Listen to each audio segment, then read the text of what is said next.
이것 좀 보세요. 거대한 토네이도가 여러분을 향해 오고 있어요. 정말 빠르네요. 이 트위스터는 시속 402km 이상의 엄청난 속도로 움직일 수 있습니다. 게다가 길이 80km, 폭 1.6km의 길을 만들 수 있죠. 때로는 토네이도가 분명하게 다가오는 걸 볼 수 있지만 어떤 경우에는 낮은 구름이나 비에 가려 몰래 다가와서 볼 수조차 없는 경우도 있어요. 그리고 대부분의 경우 토네이도는 너무 빨리 발달해버려서 이미 너무 가까워지면 아무도 제때 경고할 수 없어요. 이제 이 미친 폭풍이 정말 가까워졌으니 안전한 곳으로 대피할 시간이 몇 분 남지 않았습니다. 지하실이 있나요? 가서 숨으세요. 아니면 미친 생각이라는 건 알지만 토네이도 속으로 들어가서 어떤지 확인해 보는 건 어떨까요? 어떤 토네이도는 밧줄 모양의 소용돌이 모양으로 나타나고 어떤 토네이도는 깔때기 모양의 넓은 구름 모양을 띠기도 합니다. 바로 눈앞에 두 번째 토네이도가 있어요. 뇌호에서 생성된 이 소용돌이 치는 바람을 보세요. 이 소용돌이 바람은 땅으로 내려갑니다. 많은 경우 우박도 파티에 합류합니다. 미국에서는 매년 약 1000건의 토네이도가 발생해요. 텍사스는 연간 약 120건의 토네이도가 발생해 최다 기록을 보유하고 있습니다. 자랑스럽지 않은 기록이죠. 하지만 일반적으로 미국 중서부 지역의 토네이도 앨리에서 대부분의 토네이도를 볼 수 있습니다. 토네이도는 멕시코에서 유입되는 따뜻하고 습한 공기와 캐나다에서 유입되는 차고 건조한 공기가 만날 때 발생해요. 이 두 공기가 충돌해서 강력한 폭풍으로 변하고 어느 순간 토네이도를 생성할 수 있죠. 대부분의 토네이도는 4월에서 6월 사이에 발생하지만 최근에는 12월에도 발생하기도 해요. 일반적인 먼지 폭풍부터 자동차, 큰 나무, 심지어 집까지 날려버릴 수 있는 엄청나게 강력한 힘까지 다양해요. 하지만 이렇게 가까이서 볼 수 있는 기회는 흔치 않잖아요. 게다가 이렇게 큰 동물은 자주 볼 수 없으니까요. 자, 준비되셨나요? 점점 가까워지고 바람이 거세지는 걸 느끼면서 얼굴에 흙과 파편이 날아오는 걸 느낍니다. 눈을 감고 나면 쾅! 안에 들어온 순간 아찔한 상황이 펼쳐집니다. 사나운 바람이 몸을 휘젓고 빙글빙글 돌고 있어요. 동시에 여러분을 들어올리고 있습니다. 어지럽다고요? 오즈의 마법사에 나오는 도로시가 된 기분인가요? 지금이 바람과 함께 소용돌이 치는 안에서 실제로 무슨 일이 일어나고 있는지 확인해 볼 좋은 시간일지도 모릅니다. 아, 잠깐만요. 옆집 오토바이가 함께 돌아가고 있는 건가요? 저 멀리 떨어져 있기를 바랄게요. 이제 잠시 시간을 내어 이야기를 좀 해보죠. 성난 토네이도 한가운데서 살아남을 수도 있어요. 하지만 거짓말은 하지 않을게요.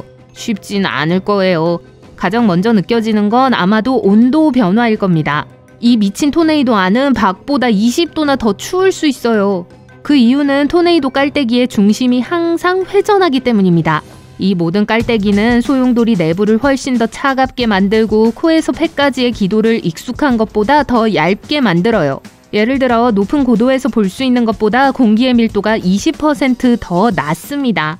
이제 너무 오래 머물 계획은 없으시길 바래요. 소용돌이 치는 안의 대기압이 너무 낮아서 폐에서 충분한 산소를 얻을 수 없으니까 주의하세요. 토네이도 속에서 숨을 쉬는 것은 고도 8,000m 상공에서 공기를 마시는 것과 같다고 생각하시면 돼요. 이는 에베레스트 등반과 비슷한 전문가 수준이에요.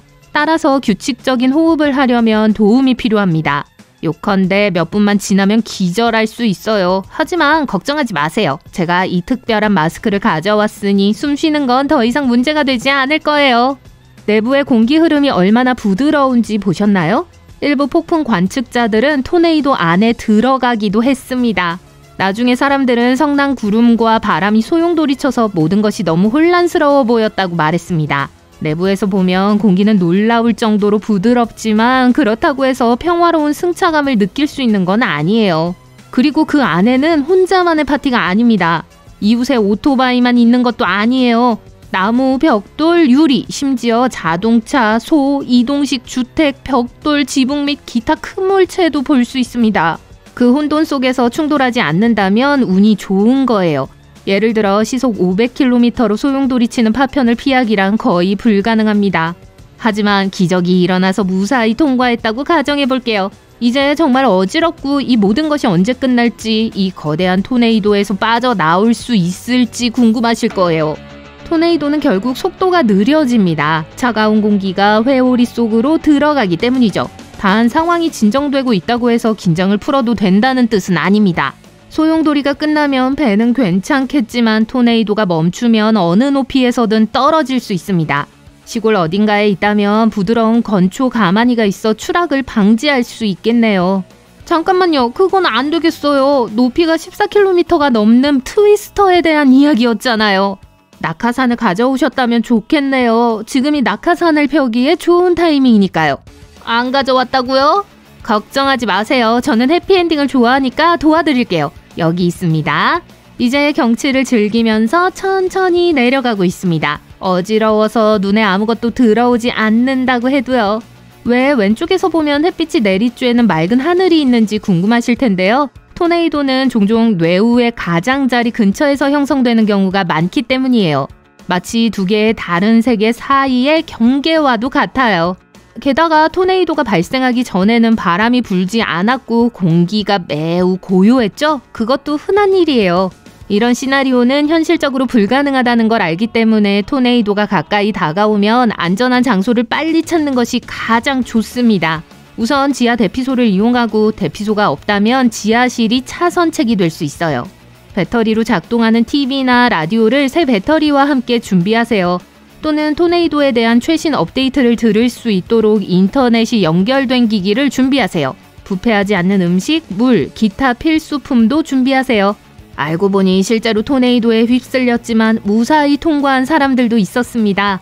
토네이도가 실제로 수백 킬로미터 떨어진 곳에 긁힌 자국 하나 없이 떨어뜨렸다고 해요.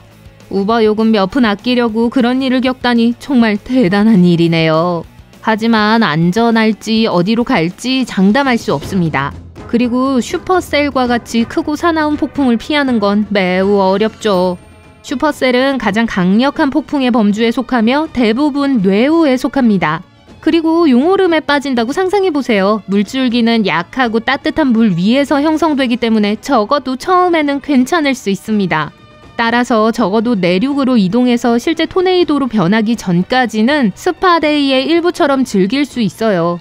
모래바람은 그리 유쾌하지 않을 겁니다. 그렇게 크지는 않지만 빠른 속도로 회전하는 공기기둥에 대해 이야기하고 있어요. 먼지를 빨아들이기 때문에 쉽게 볼 수 있을 거예요. 그래서 안경을 써야 합니다. 잠깐만요. 그걸 깜빡해서 이번엔 도와드릴 수 없네요. 그런데 기분이 나아지실지 모르겠지만 천둥번개와는 관련이 없어요. 그렇게 생각하면 왜 기분이 좋아지는지 모르겠지만요. 하지만 화재 토네이도 속으로 뛰어들 의향이 있다면 연기, 가스, 화염 속에서도 안전을 지켜줄 특수 슈트를 찾아드리겠습니다. 이곳의 기둥은 좁고 수직에 공중으로 솟아오르는데 마치 모래바람과 비슷해요. 물론 더위는 엄청납니다. 상승 기류가 점점 강해지고 마른 연료가 충분해지면 불소용돌이가 지상에서 구름으로 확장되어 실제 불토네이도로 변할 거예요. 엄청나게 빠르게 움직입니다. 좋아요. 이제 그만할까요? 어지러워요.